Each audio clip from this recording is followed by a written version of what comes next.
Drake, in this lesson, I want to talk about an important topic: shepherding the people and not the tools. Right? So how do I not, as a pastor, as a senior leader in my ministry, how do I not micromanage the use of the tool and instead mentor the people who are overseeing it? We have to look at this ministry, digital branding, the digital platforms, as a window in. Wow. So if you're stewarding the brand inside the church, if you're stewarding the message, the culture inside the church, this ministry, digital branding, digital marketing, is essentially just creating a window in. Wow. It's documenting what you're doing inside. So to answer your question, Kent, it's trusting the people that you're putting in place to do digital marketing. Wow, that's good. So trust is huge. As we go beyond that, what are a couple specifics that we can empower pastors with? What do I oversee? If I'm not going to micromanage it, I still have to have a hand in it. So what are some specifics that I can oversee?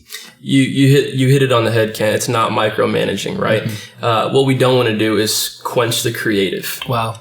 It's taking the juice, the opportunity for that creative to truly thrive in the position that they were created to thrive in, that platform outside of their feet. What we want to do instead is find the numbers. Mm-hmm. There's analytics for these things. That's good. So the numbers can speak to prove to the effectiveness. Ask for analytic reports, whether that's monthly or quarterly, from the digital marketing team.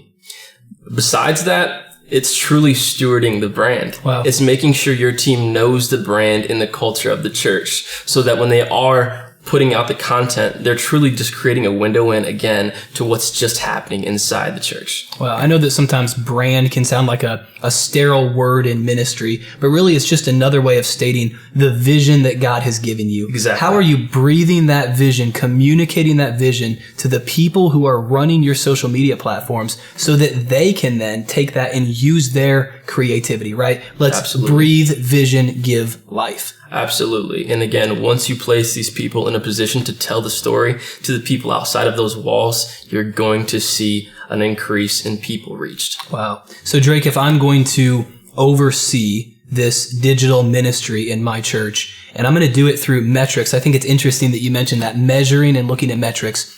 Isn't there a powerful combination when we combine the numbers with the story?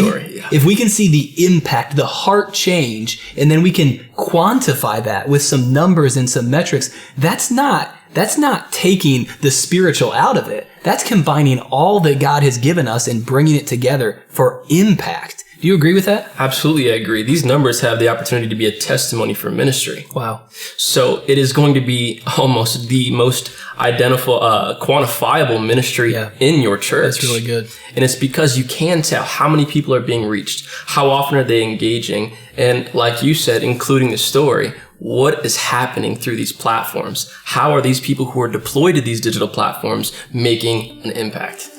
So, Pastor, you've heard it here. We want to encourage you with this. Take time to pray. What do you want to oversee? What vision do you want to breathe into your digital team? Allow God to take the skill set that He has placed in your church and bring a great impact in your community through digital.